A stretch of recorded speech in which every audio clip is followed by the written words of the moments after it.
minimum wage. What else can I say? Okay, so let's start with, I have family members that are able to raise a family of 6 by earning minimum wage with a stay-at-home mom, 4 kids, and a father that works 2 jobs. So he's still working all day, never home. So with the expectation of increasing the minimum wage to $15 an hour, you would think a family would be happy to know that they'll have some extra money in their pocket by the end of the month. But in reality, they aren't, because they are fully aware that the employer who's hiring them, who they're working for, is a possibility that they could lose their job because he won't be able to afford to pay as many workers, that the products or food that they eat, the prices are gonna go up, so they won't have enough money again to buy food, and the rent prices will also go up. So my proposition is that the minimum wage increase to $15 an hour fails to improve economic conditions. So the many small business employers will be hurt by the increase of the minimum wage. People will lose their jobs because small businesses won't be able to have the same number of employees to pay the same amount of money. So in order to adjust to that, they'll have to cut some people loose. And in an example, I was able to find an article by Joseph Savia from the Southern Economic Journal, where he states that an increase in the minimum wage will lift out of poverty the families of some low-skilled workers who remain employed. Other low-skilled workers will lose their jobs or have their hours significantly cut, reducing their income and dropping their families into further poverty. So basically, they have to look for more work. They have to go out hoping to find another job that's able to give them those hours that they're losing in order to make ends meet towards the end of the month, just so they could take care of their families. And I was also able to find out from the Congress of the United States Congressional Budget Office that with an increase of $10.10, about 500,000 workers would lose their jobs. So again, how is this helping the economy if that many people are losing their job? So again, people won't be able to support each other. My second claim is that an increase in products that impact the people of minimum wage doesn't help them, because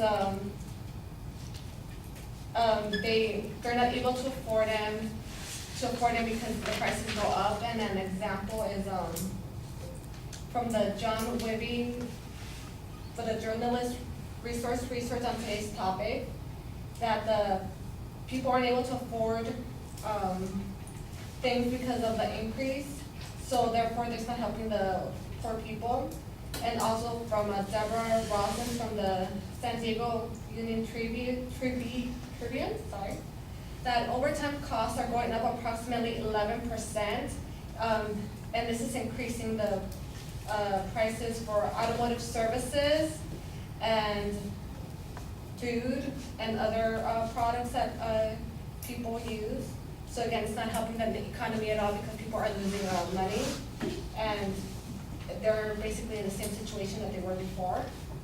And my third claim is that rents will go up, neglecting to help the people that make a minimum wage. So they won't be able to afford rent, and they would be in the same situation as before, because people don't usually realize that with an increase in a minimum wage, the rents do go up. And an example is from Kristen Lepore from Southern California Public Radio, where she interviewed someone, and I forgot to write down the name, and about 700,000 people make minimum wage, but since there isn't enough places for them to rent out, that forces rent for those limited places to go up, unless you live in a place with a limited rent that has a cap on it. So these prices go high up, and again, they're not able to afford it, and they're in the same situation they were before, and the economic conditions are not improved. So with small businesses, they're losing money, and people are losing their jobs. People are not able to afford food like they were before. Not exactly like they were before because it's at the same level. And rent goes up, so they're struggling still to find a place to live or afford their monthly expenses.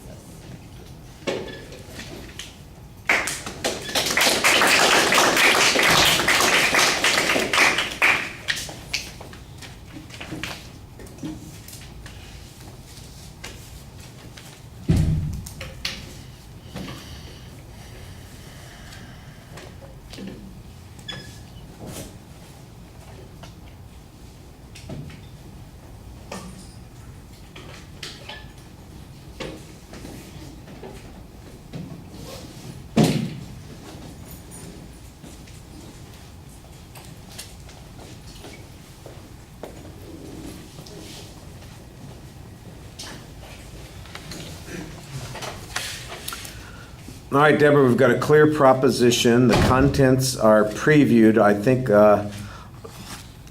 but your preview is not as distinct and clear as it ought to be. You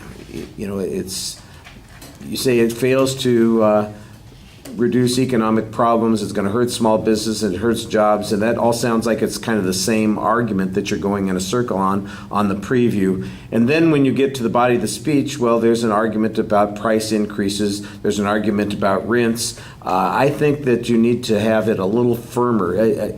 Like I said, I thought that you said some of those things, but I didn't think that they were laid out like a plan, like here's the steps that we're going to go through to prove this. And so that, I think, hurts a little bit. You do signpost in the body of the speech, so that helps. That compensates a little bit and makes it easier for the audience to listen to and follow the argument. Some of the points are explained pretty well. The small business issue, I think, is explained reasonably well. Basic assumptions behind the economics, you try to explain those, except on that third point where I could not figure out what the information was saying. You do have a quote that you're using there, but it doesn't sound to me like it's a complete quote. It sounds like you end up paraphrasing what's being said, and it's not clear how it is that rents are affected by the minimum wage. Especially, for instance, if your argument is that there are people who are going to be unemployed, that sounds like there are going to be less people pursuing rents because they don't have the money to buy or to pay rents. So I'm not exactly sure why you get that relationship. I'm not saying it doesn't exist and there's not an argument there, but I didn't understand it. And the tendency of people when they're listening to arguments is that if it's not clear to them, they're going to either hold off on believing it or they're going to reject it outright. And we're going to talk a little bit more about that when we get to the policy arguments. You'll see why that is true. On the evidence, it's interesting. Of course, we got two speeches on the minimum wage back to back. I thought you had a little bit more data in your argument supporting your position. We had some of the same data, as a matter of fact. We both of you had the CBO study that mentions the number of jobs that would be lost.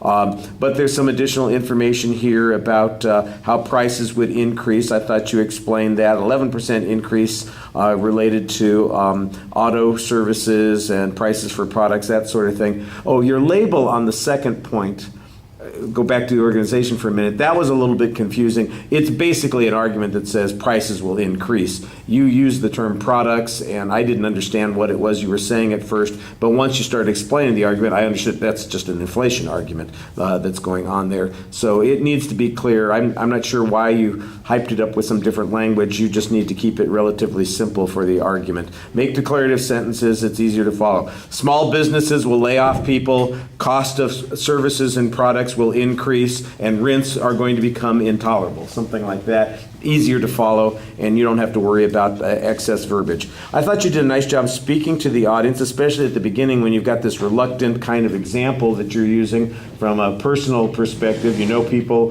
who are able to manage and live working double jobs on this particular kind of thing, and they perceive a problem with increasing the minimum wage because they recognize they could lose hours or a job entirely. I thought that was a good perspective to put on it, and that kind of supports the rest of your position, so that was a good start. Thank you.